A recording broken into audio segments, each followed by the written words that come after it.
Capítulo 3. Eu disse a Caroline na hora do almoço que jantaria em Furley. Ela não expressou nenhuma objeção. Ao contrário. Excelente, ela disse. Você ficará sabendo de tudo. Aliás, qual o problema com Ralph? Com Ralph? Disse surpreso. Nenhum. Então por que ele está hospedado na pousada Three Boars em vez de estar em Furley Park? Nem por um minuto questionei a afirmação de Caroline de que Ralph Patton estivesse hospedado na pousada local. O fato de Caroline dizer isso era suficiente para mim. Ackroyd me disse que ele estava em Londres. Eu disse. Na surpresa do momento, abandonei minha regra valiosa de não adiantar nenhuma informação. Oh, disse Caroline. Eu podia ver seu nariz se mexendo enquanto ela farejava a respeito. Ele chegou a Three Boars ontem à noite, ela disse, e ainda está lá. Ontem ele saiu com uma moça. Isso não me surpreendia em nada. Ralph, eu diria, sai com moças na maioria das noites de sua vida. Mas eu me perguntava por que ele escolhera cultivar seu passatempo favorito em King's Abbot, em vez da alegre metrópole. Uma das garçonetes? Perguntei. Não, isso é tudo. Ele saiu para encontrá-la. Eu não sei quem ela é. Era duro para Caroline ter de admitir tal coisa. Mas posso imaginar, continuou minha incansável irmã. Esperei com paciência. Sua prima. Flora Ackroyd? Exclamei surpreso. Flora Ackroyd não é, claro, parente de fato de Ralph Patton. Mas Ralph foi considerado praticamente filho de Ackroyd por tanto tempo que serem primos era considerado natural. Flora Ackroyd, disse minha irmã. Mas por que não ir a Furley se ele queria vê-la? Noivos em segredo, disse Caroline com grande divertimento. O velho Ackroyd não admitiria, e eles tiveram de se encontrar dessa forma. Vi muitas falhas consideráveis na teoria de Caroline, mas me abstive de demonstrá-las a ela. Uma observação inocente sobre o nosso vizinho desviou o rumo da conversa. A casa vizinha, The Larches, foi recentemente ocupada por um estranho. Para grande aborrecimento de Caroline, ela não pôde descobrir nada sobre ele, exceto que é estrangeiro. Seu serviço secreto falhou totalmente. É de presumir que o homem receba leite e verduras e carne em casa e se utilize de vez em quando dos serviços da lavanderia, como todo mundo. Mas nenhuma das pessoas que fornecem essas coisas parece ter conseguido alguma informação. Seu nome, aparentemente, é Mr. Poirot, um nome que transmite uma estranha sensação de irrealidade. A única coisa que sabemos sobre ele é que tem interesse em cultivar abobrinhas. Mas esse não é certamente o tipo de informação que Caroline busca. Ela quer saber de onde ele vem, o que faz, se é casado, o que fazia sua mulher, ou faz, se ele tem filhos, qual era o nome de solteira da sua mãe, etc. Imagino que alguém muito parecido com Caroline deve ter inventado as perguntas nos passaportes. Minha querida Caroline, disse, não há nenhuma dúvida sobre qual é a profissão desse homem. Ele é um cabeleireiro aposentado. Veja o bigode dele. Caroline discordou. Disse que se o homem fosse um cabeleireiro, ele teria o cabelo ondulado, não liso. Todos os cabeleireiros tinham cabelo ondulado. Citei vários cabeleireiros que eu conhecia pessoalmente com cabelos lisos, mas Caroline se recusava a ser convencida. Não consigo decidir sobre ele de jeito nenhum, ela disse com voz triste. Outro dia peguei emprestado algumas ferramentas de jardinagem, e ele foi extremamente educado, mas não consegui arrancar nada dele. Por fim, perguntei-lhe francamente se ele era francês, e me disse que não, e por alguma razão não quis lhe perguntar mais nada. Passei a ficar mais interessado em nosso misterioso vizinho, um homem capaz de calar Caroline, e enviá-la embora como a rainha de Sabá de mãos vazias devia ser uma personalidade e tanto. Eu acredito, disse Caroline, que ele tem um desses novos aspiradores de pó. Percebi um empréstimo ser cogitado como uma oportunidade de novas inquisições brilhando em seus olhos. Aproveitei a chance de escapulir para o jardim. Eu gosto muito de jardinagem. Estava ocupado exterminando raízes de dentes de leão quando um grito de alerta soou muito próximo e um corpo pesado passou zunindo pelo meu ouvido e caiu aos meus pés, esborrachando-se. Era uma abobrinha. Olhei para cima furioso. Sobre o muro, à minha esquerda, surgiu um rosto. Uma cabeça oval, parcialmente recoberta por cabelos de um negro suspeito, um enorme bigode e um par de olhos observadores. Era o nosso vizinho misterioso, o Sr. Poirot. Ele irrompeu em fluentes desculpas. Eu lhe peço 1000 perdões, monsieur. Não tenho desculpas. Tenho cultivado abobrinha há meses. Esta manhã, de repente, me enraiveci com elas e mandei-as passear. Não apenas mentalmente, mas fisicamente. Peguei a maior delas e a atirei por cima do muro. Monsenhor, estou envergonhado. Eu me inclino aos seus pés. Diante de tal profusão de desculpas, minha raiva foi forçada a ceder. Afinal, a desagradável leguminosa não havia me atingido. Mas eu esperava sinceramente que lançar grandes legumes por sobre muros não fosse um passatempo de nosso novo amigo. Tal hábito dificilmente o recomendaria como nosso vizinho. O estranho homenzinho pareceu ler meus pensamentos. Ah, não! Exclamou ele. Não se inquiete. Não é um hábito meu. Mas o senhor pode imaginar por si mesmo, monsieur, que um homem possa trabalhar rumo a um certo objetivo, que possa labutar e mourejar para alcançar certo tipo de lazer e ocupação, e afinal descobre que anseia pelos velhos dias ocupados e pela ocupação que ele se acreditava tão feliz de deixar? Sim, eu disse lentamente. Eu imagino que isso ocorra com frequência. Eu talvez seja um exemplo disso. Há um ano recebi uma herança, o suficiente para que pudesse realizar um sonho. Sempre quis viajar e ver o mundo. Bem, isso foi há um ano, como eu disse, e ainda estou aqui. O pequeno vizinho concordou com um gesto de cabeça. Os grilhões do hábito. Trabalhamos para alcançar um objetivo e o objetivo tendo sido alcançado, descobrimos que sentimos falta da labuta diária. E repare, monsieur, meu trabalho era interessante. O trabalho mais interessante que existe. Sim, disse encorajando-o. Naquele momento o espírito de Caroline batia forte em mim. O estudo da natureza humana, monsieur. Perfeitamente, disse com gentileza. Certamente um cabeleireiro aposentado. Quem melhor que um cabeleireiro conhece os segredos da natureza humana? E também eu tinha um amigo que por muitos anos nunca me abandonou. Algumas vezes era de uma imbecilidade que dava medo. No entanto, era muito querido por mim. Imagine que sinto falta inclusive de sua estupidez, sua inocência, sua perspectiva honesta. O prazer de deliciá-lo e surpreendê-lo com meus dons superiores. Tudo isso me faz muita falta. Ele morreu? Perguntei penalizado. Não, está vivo e próspero, mas do outro lado do mundo. Ele está agora na Argentina. Sempre quis ir à América do Sul. Suspirei e levantei os olhos, encontrando Mr. Poirot me fitando com simpatia. Parecia ser um homenzinho compreensivo. Você irá até lá, não é? Ele perguntou. Sacudi a cabeça com um suspiro.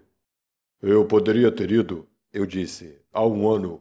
Mas fui tolo e, pior do que tolo, fui ganancioso. Arrisquei o certo pelo duvidoso.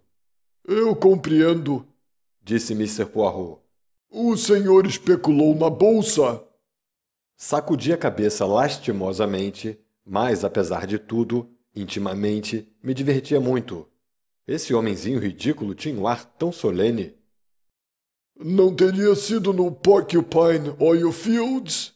Ele perguntou subitamente. Olhei-o estarrecido. Pensei em investir neles, na verdade, mas no final optei por uma mina de ouro no oeste da Austrália.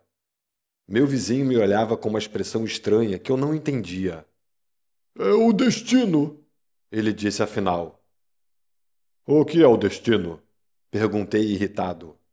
que eu viesse morar ao lado de um homem que seriamente considere Porcupine Oil Fields e também as minas de ouro no oeste da Austrália.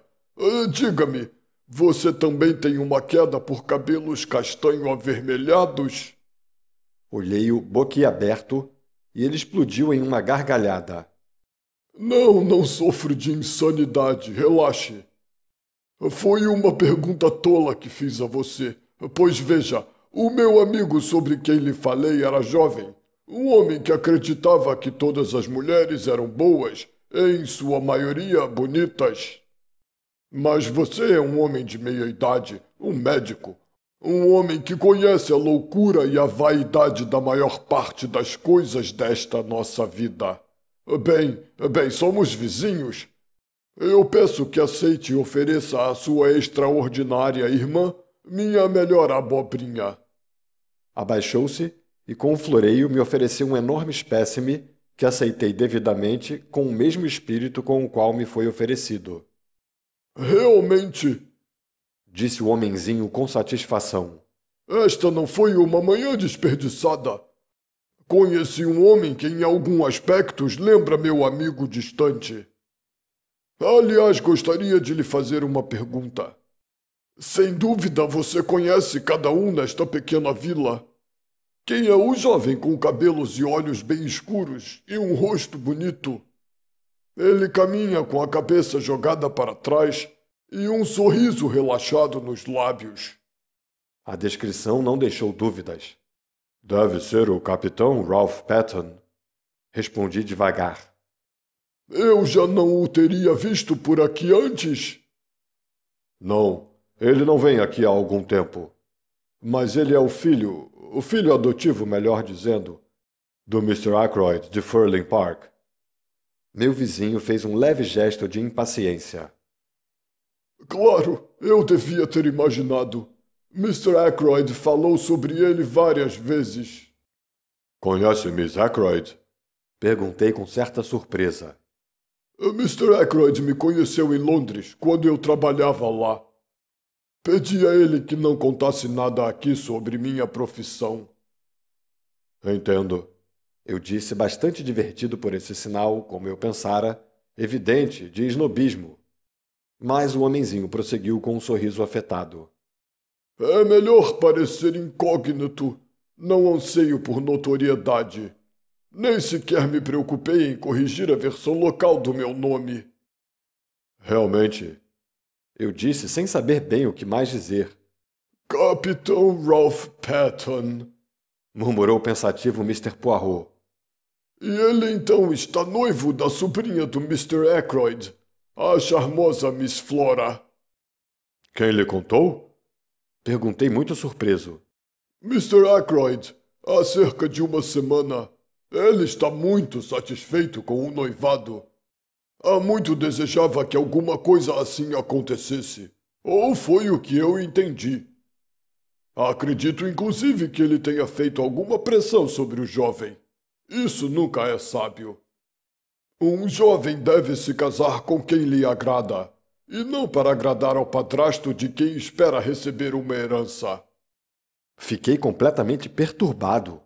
Não podia imaginar Ackroyd fazendo de um cabeleireiro seu confidente e discutindo com ele sobre o casamento de sua sobrinha com um enteado.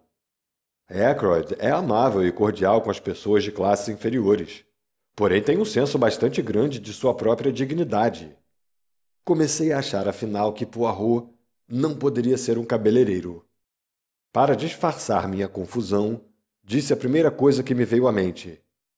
O que o fez reparar em Ralph Patton? Sua boa aparência? Não, não só isso. Embora ele seja singularmente bonito para um inglês, o que suas romancistas chamariam de um deus grego. Não, havia algo a respeito desse jovem que eu não compreendi. Ele disse a última frase em um tom de voz pensativo, que me causou uma impressão indefinida. Era como se ele estivesse resumindo o jovem à luz de algum conhecimento interior que eu não compartilhava. Foi essa a impressão que permaneceu comigo, pois nesse instante a voz de minha irmã me chamava de casa. Entrei. Caroline estava de chapéu e claramente acabara de chegar da cidade. Sem preâmbulos, ela disse: Encontrei Mr. Ackroyd. Sim, disse. Eu parei, é claro, mas ele parecia estar muito apressado e ansioso para afastar-se. Eu não tinha dúvida de que fosse verdade. Ele sentira com relação a Caroline algo parecido com o que eu sentira mais cedo hoje com relação a Miss Gannett. Talvez ainda mais. Caroline é mais difícil de nos desembaraçarmos. Eu lhe perguntei imediatamente sobre Ralph. Ele ficou estarrecido. Não tinha a menor ideia de que o menino tivesse estado aqui. Na verdade, ele disse que acreditava que eu me enganara. Eu, enganada. Ridículo, eu disse. Ele deveria se informar melhor. Ele então prosseguiu me contando que Ralph e Flora estão noivos. Eu sei disso também, interrompi com um orgulho discreto. Quem lhe contou? Nosso vizinho.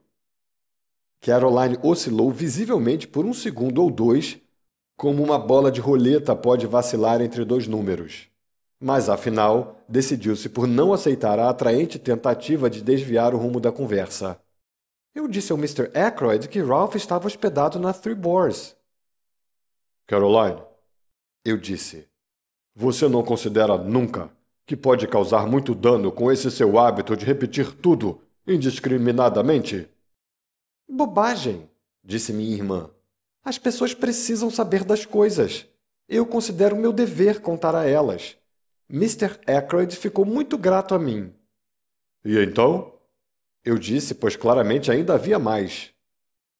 Eu acho que ele foi diretamente para Three Boars, mas se foi, não encontrou Ralph lá. Não? Não, porque quando eu voltava pelo bosque... Voltando pelo bosque? Eu a interrompi. Caroline teve o decoro de enrubescer. Estava um dia tão agradável, ela exclamou. Pensei em dar uma pequena volta. O bosque com seus matizes outonais é um lugar perfeito nesta época do ano. Caroline não dá a mínima bola para bosques em qualquer época do ano. Em geral, os considera como locais onde se encharcam os pés e onde todos os tipos de coisas desagradáveis podem cair em nossa cabeça. Não, foi o infalível instinto de mangusto que a levou ao nosso bosque local. É o único lugar próximo da vila de King's Abbot onde se pode conversar com uma jovem sem ser visto por todos na cidade, e fica ao lado do parque de Fernley. Bem, eu disse, continue. Como eu dizia, eu estava voltando pelo bosque quando ouvi vozes. Caroline parou. Sim? Uma era de Ralph Patton. Eu logo soube. A outra era de uma moça. Claro que não era minha intenção ouvir. Claro que não. Atalhei com sarcasmo evidente que, infelizmente, em se tratando de Caroline, era um desperdício. Mas simplesmente era impossível não ouvir. A moça disse alguma coisa, não ouvi muito bem o que foi. E Ralph respondeu. Ele parecia muito zangado. Minha querida, ele disse, você não percebe que é bem provável que o velho me deixe sem um centavo? Ele tem estado farto de mim nos últimos anos. Basta só um pouco mais. E precisamos do dinheiro, minha querida. Eu serei um homem muito rico quando o velho morrer. Ele é sovina, como dizem, mas tem muito dinheiro. Não quero que ele altere seu testamento. Deixe comigo, não se preocupe. Essas foram exatamente as suas palavras. Eu me lembro perfeitamente. Infelizmente, bem, nessa hora eu pisei em um galho seco ou algo assim, e eles baixaram o tom de voz e saíram. Eu não podia, é claro, correr atrás deles. Então não pude ver quem era a moça. Isso deve ter sido muito decepcionante, eu disse. Imagino, no entanto, que você tenha corrido até a Three Boars, sentindo-se desvanecer, e ido até o bar para tomar um conhaque. E pôde reparar então se as duas garçonetes estavam em horário de trabalho. Não era uma garçonete, disse Caroline sem hesitar. Na verdade, tenho quase certeza de que era Flora Ackroyd. Só que não faz sentido, concordei. Mas se não fosse Flora, quem poderia ter sido? Minha irmã rapidamente correu uma lista das solteiras que moravam na vizinhança, com profusas razões contra e a favor. Quando parou para respirar, murmurei algo sobre um paciente e saí. Minha intenção era ir na direção de Three Boars.